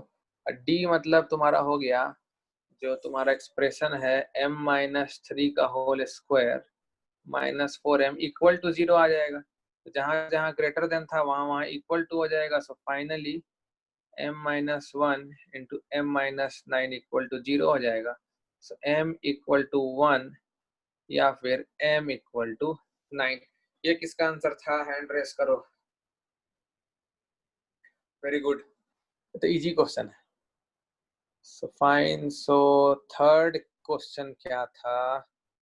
Third question था नॉट रियल। दूर।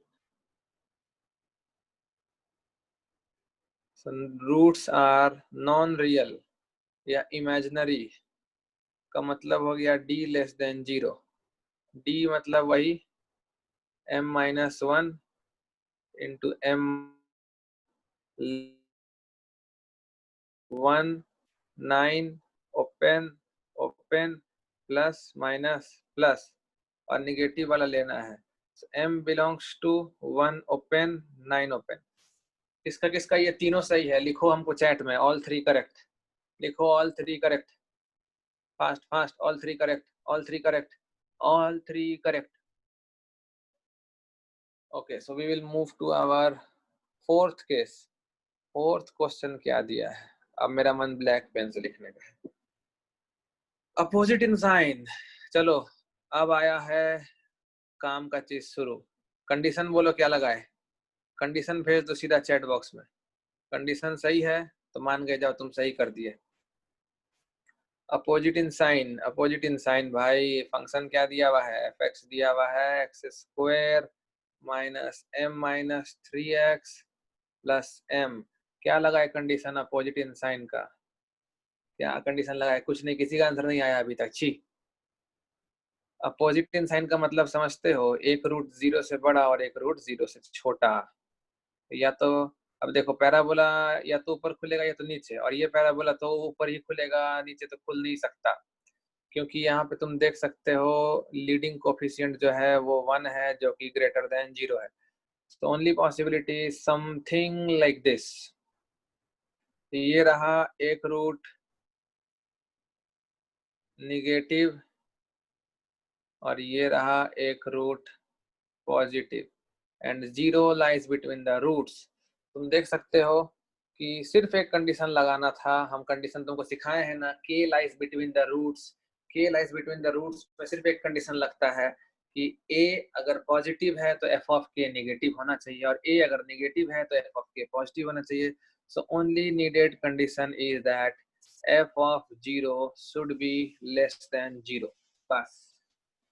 क्योंकि a ऑलरेडी पॉजिटिव है, बेसिकली कंडीशन तो हम लोग को ये लगाना चाहिए ना, a into f of 0 should be less than 0, और a मेरा 1 है ना, बेसिकली कंडीशन यही होना चाहिए, a into f of k less than 0।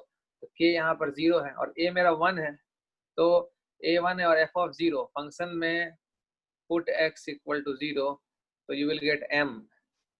So direct answer आ गया, सीधा आंसर ही आया। So m should be less than 0, or you can write m belongs to minus infinity open से 0 open।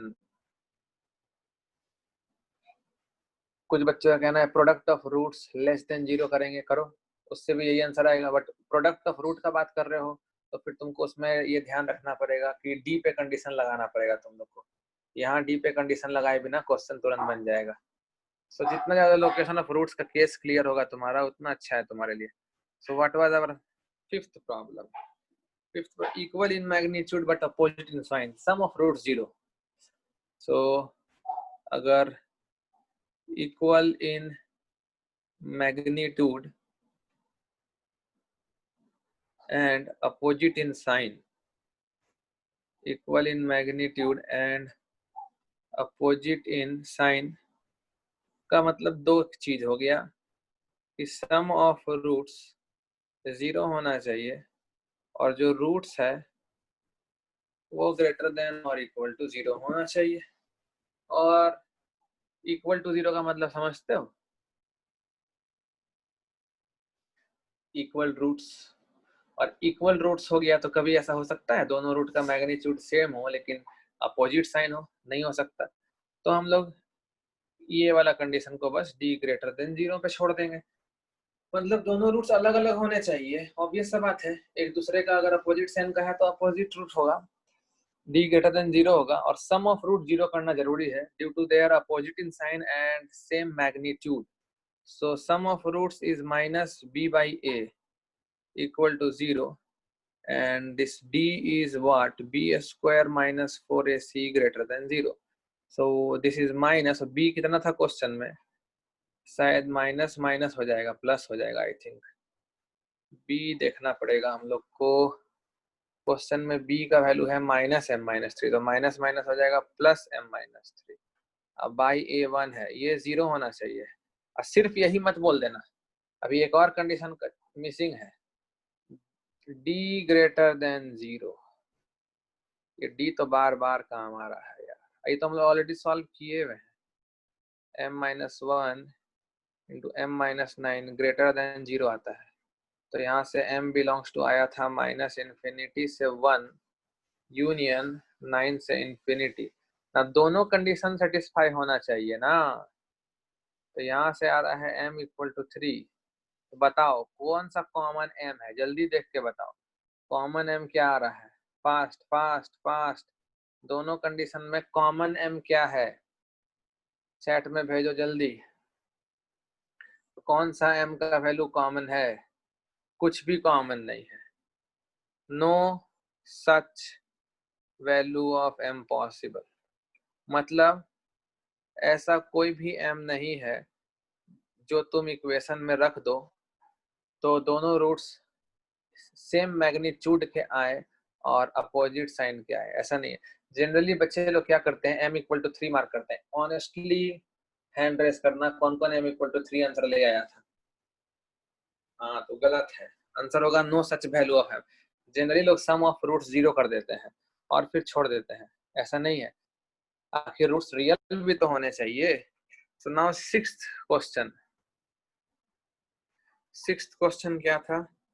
Both roots are positive. Okay, so roots are positive, तो दोनों roots positive का तो condition हम तुमको बता ही चुके हैं ना, सम ऑफ रूट पॉजिटिव होना चाहिए, प्रोडक्ट ऑफ रूट पॉजिटिव होना चाहिए, और डिस्क्रिमिनेंट ग्रेटर देन और इक्वल टू 0 होना चाहिए। दोनों रूट बराबर भी हो सकता है, दोनों रूट पॉजिटिव बोला है ना, तो बराबर भी हो सकता है। तो सम ऑफ रूट का मतलब हो गया वही minus of minus m-3 by a, greater than 0 होना चाहिए। प्रोडक्ट ऑफ रूट क्या हो जाएगा? c by a। c मतलब m, c मतलब m ग्रेटर देन 0 होना चाहिए, और d का मतलब m-3 का whole square -4m greater than equal to 0 होना चाहिए। तो माइनस माइनस तो कट जाएगा, यहाँ से आ रहा है m3 से बड़ा होना चाहिए। एक कंडीशन तो ये आया कि m जो भी हो 3 से बड़ा हो, एक कंडीशन है कि m जो भी हो भाई 0 से बड़ा होना चाहिए, बाकी कोई मतलब नहीं है इसको। और एक कंडीशन जो हम लोग यहाँ से सॉल्व करके लाए थे, हमको याद है, ग्रेटर देन 0 वाला है ना, m बिलोंग्स टू -∞ से 1 क्लोज आ जाएगा इस बार, यूनियन क्लोज, क्योंकि इक्वलिटी आ गया है ना। अब तीनों कंडीशन को जो m सेटिस्फाई करे वही मेरा आंसर हो सकता है। एक भी कंडीशन छूटा, बस समझ लो कुछ भी नहीं आया कॉमन। कंडीशन कॉमन लेने के लिए नंबर लाइन का अक्सर हेल्प ले लिया करो। What are the numbers to be plotted here? 0, 1, 3 and 9। Now see how I am taking common. पहला केस कहता है 3 नहीं होना चाहिए, पर 3 से बड़ा सब ले सकते हैं। Okay fine. दूसरा केस क्या बोलता है? 0 नहीं होना चाहिए, लेकिन 0 से बड़ा हम सब ले सकते हैं। Okay fine. तीसरा केस क्या बोलता है? 1 लेना है, 1 लेना है और उससे कम ले सकते हैं, और 9 भी लेना है और उससे ज्यादा लेंगे। Please tell me the common answer. तीनों देखो, तीनों में कॉमन बताओ, जल्दी से आंसर बताओ। तुम बताओगे आंसर, हम नहीं बताएंगे answer. What is answer common? तीनों केसेस में कॉमन क्या है? m बिलोंग्स टू, मेरे ख्याल से 9 क्लोज से इन्फिनिटी ओपन, ये कॉमन आंसर है। और किसी का कुछ है? 3 से 9 कॉमन आ रहा है, क्या बात करते हो? सबसे ऊपर वाला केस में 3 है, ये नहीं, 3 से 9 का है ही नहीं, तो कहाँ से आ जाएगा? I will check the answer. Question number 6, yes correct, 9 close से इन्फिनिटी ओपन। कॉमन तो सही से लो भाई। So now we are going to do which part? Seventh part. Seventh मतलब क्या हो गया ये? जी, जी पार्ट हो गया ना सेवेंथ। तो negative, both roots negative,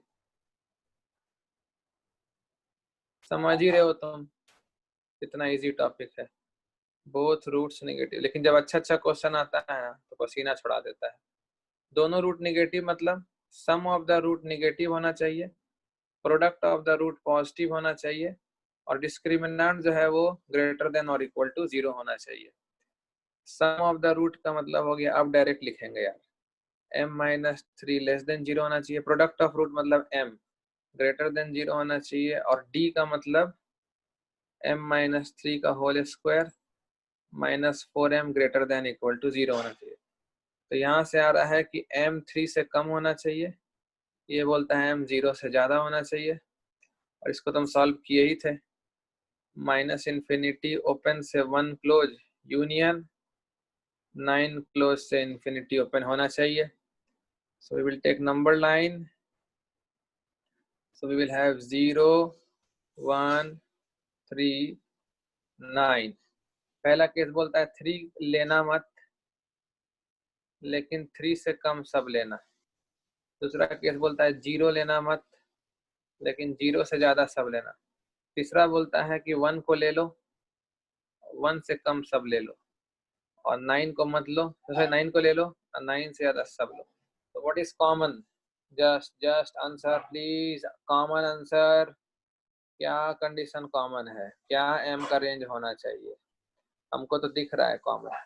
common पर देखो 0 और 1 के बीच वाला है, जहाँ 0 नहीं ले सकते हो लेकिन 1 लेना होगा, क्योंकि देखो यहाँ पर भी 1 इंक्लूड है, यहाँ पर भी 1 इंक्लूड है, यहाँ पर भी 1 इंक्लूड है, जबकि यहाँ पर 0 इंक्लूड है, यहाँ पर 0 इंक्लूड है, लेकिन इसमें 0 इंक्लूड नहीं है, इसलिए हम अपने आंसर में 0 नहीं लेंगे। So please raise hand if these questions are clear. So now our H part क्या था? At least one root is positive. Okay. At least one root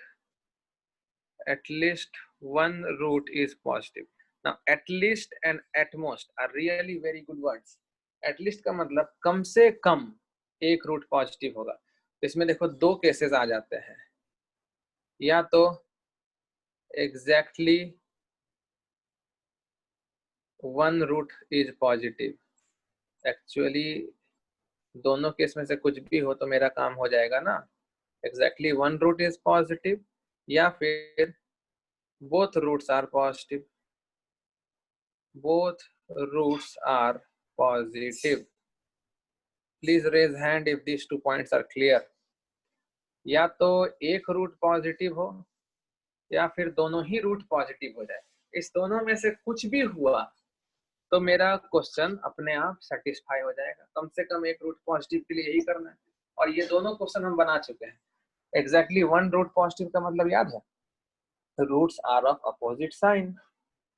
one root positive है ना, तो एक रूट पॉजिटिव होगा और एक रूट नेगेटिव होगा। तो ये केस तो ऑलरेडी हम कर चुके हैं, फिर से कर देते हैं। ऑब्वियसली ग्राफ तो ऊपर ही खुलेगा, पैराबोला अपवर्ड ओपनिंग था, और ग्राफ तुम देख सकते हो कैसा था।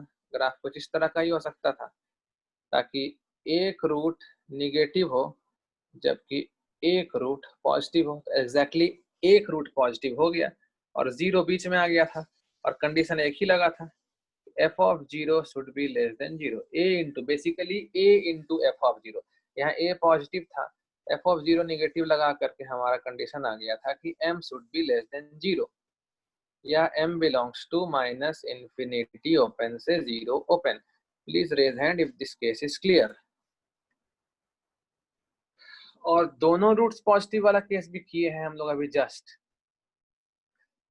तो बेसिकली जो पिछले क्वेश्चंस कर चुके हैं हम लोग ना, उसी का यूनियन लेना है। यूनियन मतलब दोनों में से मिला जुला के आंसर लेना है हम लोग को। तो दोनों रूट्स पॉजिटिव का या तो ये केस होगा, और या फिर दोनों रूट्स पॉजिटिव का मेरा ये केस होगा, तभी दोनों रूट्स पॉजिटिव हो सकते हैं। और दोनों रूट्स पॉजिटिव के लिए कंडीशन हम लोग क्या लगा सकते हैं? पहला कंडीशन लगेगा कि sum of the roots should be greater than 0। यहाँ से आया था मेरा m greater than 3। Product of the root should be greater than 0। यहाँ से आया था m ग्रेटर देन 0, और d should be greater than और इक्वल टू 0।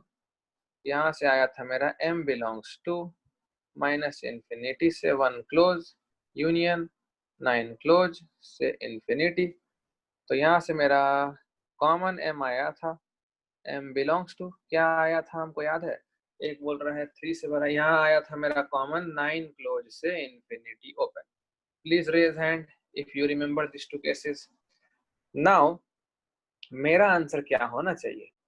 मेरा आंसर दोनों ही सही है, क्योंकि अगर हम नंबर लाइन पे जब हम लोग कॉमन निकालना जानते हैं तो यूनियन लेना भी जानना चाहिए। यूनियन मतलब दोनों केस या तीनों केस या चारों केस, जितने भी केस होंगे उसमें मिला जुला करके यूनियन लेना है। जैसे कि अभी तुमको हम एग्जांपल देते हैं और यूनियन लेना सिखाते हैं। यहाँ 1 है, यहाँ 2 है, यहाँ 3 है और यहाँ 4 है।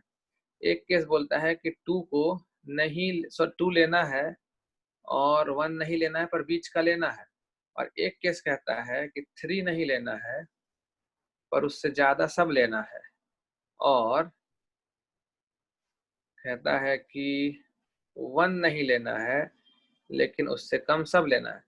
मतलब ये तुम्हारा हो गया m belongs to minus infinity से 1 नहीं लेना है और 3 नहीं लेना है से लेके इन्फिनिटी, और ये दूसरा वाला केस हो गया 1 नहीं लेना है और 2 लेना है तक। इस दोनों का यूनियन अगर लेंगे हम, यूनियन का मतलब पहला केस हो तो भी चलेगा मेरा काम, दूसरा केस हो तो भी चलेगा मेरा काम। तो यूनियन कैसे लेते हैं? यूनियन लेके कोई हमको चैट में आंसर भेजो, आई एम वेटिंग। यूनियन का मतलब होता है कि दोनों केस में से कोई भी लो तो मेरा काम हो जाएगा। तो उसमें क्या आएगा आंसर? माइनस इन्फिनिटी से लेकर 1 ओपन आएगा। ओपन क्यों? क्योंकि ये केस भी लिए तो मेरा काम चलेगा, यहाँ पर भी ओपन है और यहाँ पर भी ओपन है, दोनों में ओपन है ना, तो किसी में भी नहीं आया इसलिए नहीं ले सकते। किसी भी एक में आया होता ना तो ले लेते हैं आंसर में, क्योंकि यूनियन ले रहे हैं, कॉमन नहीं ले रहे हैं।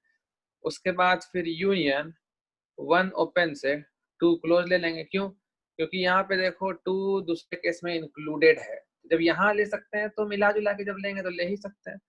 अब देखो ये 2 से 3 के बीच का हम नहीं ले सकते हैं। क्यों? क्योंकि ये दूसरे केस में भी नहीं है और पहले में तो नहीं है। और देखो 3 भी नहीं ले सकते हैं। क्यों? क्योंकि यहाँ भी नहीं है और यहाँ तो खैर नहीं ही था, 3 नहीं लेंगे। और देखो 3 से इन्फिनिटी तक पूरा ले ही सकते हैं। तो this is our correct answer for taking union. और इंटरसेक्शन लेते तो क्या इंटरसेक्शन आता? सोचो जल्दी बताओ, इंटरसेक्शन क्या आता? चैट में भेजो। कॉमन क्या आता? फटाफट कॉमन कॉमन कॉमन चैट में भेजो। कॉमन क्या आता? कॉमन कॉमन क्या आता? कॉमन क्या आता? कुछ नहीं आता। कॉमन कॉमन कुछ भी नहीं आता। कृष्णकांत का आंसर था माइनस इन्फिनिटी से 2 क्लोज और 3 ओपन से इन्फिनिटी ओपन। कृष्णकांत एक छोटा सा गलती कर दिए, तुम माइनस इन्फिनिटी से 2 क्लोज में 1 भी ले लिए, बाकी सब तुम्हारा सही था। 1 नहीं लेना है क्योंकि 1 ना ही पहले में आ रहा है ना ही दूसरे में आ रहा है, तो 1 नहीं लेना है, बाकी सब तुम्हारा आंसर सही था। और कॉमन कुछ भी नहीं आएगा। So this is how we take common and how we take union. अभी जो हमारा क्वेश्चन है उसमें तुम हमको चैट बॉक्स में भेजो व्हाट यू वांट, यूनियन और common. Just check, just think, थोड़ा दिमाग पर जोर डालो, थोड़ा सोचो और बताओ यूनियन चाहिए या कॉमन चाहिए। अगर हमको बोल रहा है क्वेश्चन में कि एटलीस्ट एक रूट पॉजिटिव हो, एम का क्या क्या वैल्यू होना चाहिए, एटलीस्ट एक रूट पॉजिटिव हो, और हम लोग उस क्वेश्चन को 2 पार्ट में बांट दिए, या तो एग्जैक्टली एक रूट पॉजिटिव हो जाएगा, एम अगर माइनस इन्फिनिटी से 0 में हुआ तो एग्जैक्टली एक रूट पॉजिटिव होगा, और अगर एम 9 क्लोज से इन्फिनिटी में हुआ तो दोनों रूट पॉजिटिव होगा। तो अब ये दोनों का हम कॉमन ले कि यूनियन ले, ताकि कम से कम एक रूट पॉजिटिव हो जाए। यस, करेक्ट आंसर सबका यूनियन लेना है हम लोग को, क्योंकि कॉमन तो आने से रहा, कॉमन एवे नहीं करेगा। देख सकते हो एक आ रहा है 0 से कम, एक आ रहा है 9 से ज्यादा, ऐसे भी कॉमन कैसे आएगा? पहला पार्ट का जो आंसर है वो किसको सेटिस्फाई कर रहा है? जब एक ही रूट होगा तुम्हारा पॉजिटिव, और दूसरा कंडीशन किसको सेटिस्फाई कर रहा है? जब दोनों रूट होगा पॉजिटिव। सो या तो ये केस हो तो भी मेरा पर्पस सॉल्व है, और दोनों रूट पॉजिटिव हो तो भी मेरा पर्पस सॉल्व है। तो जब यूनियन लोगे so answer it quite clear. Union में आंसर आ रहा है m बिलोंग्स टू 0 से पहले तक का भी ले सकते हो, यूनियन 9 क्लोज से इन्फिनिटी भी ले सकते हो। एग्जाम में इतना ज्यादा खुशामद नहीं करता, एग्जाम में डायरेक्टली क्वेश्चन दे देता at least 1 root is positive, at least 1 root is positive का क्वेश्चन दे देता, इतना घुमाना फिराना नहीं पड़ता उसको तुमको। अब तुम मान के चलो कि यही एकलौता क्वेश्चन है जो तुम्हारे जेई मेंस में आ सकता था। अभी जितने क्वेश्चन डिस्कस किए उसमें एकलौता यही था जो जेई मेंस में आ सकता था, कि इस क्वाड्रेटिक इक्वेशन का अगर एटलीस्ट एक रूट पॉजिटिव है तो एम का क्या रेंज होना चाहिए। एटलीस्ट एक रूट पॉजिटिव का मतलब हुआ या तो एक ही रूट पॉजिटिव, मतलब एग्जैक्टली 1 रूट पॉजिटिव, या फिर बोथ द रूट्स पॉजिटिव, मतलब कि 2 roots are positive. So all these cases are clear, I hope very much, and I won't give you too much load today. तो location of roots के theory को एकदम फटाफट clear रखो, अच्छे से नोट्स पढ़ लो, वीडियो अपलोड कर देंगे हम, नोट्स बना लो, रिवीजन कर लो, क्वेश्चन देख लो, and on Sunday we will meet again. So I will end this meeting right now. अगर कुछ कहना है तो तुम कह सकते हो, मेरे तरफ से क्लास ओवर है।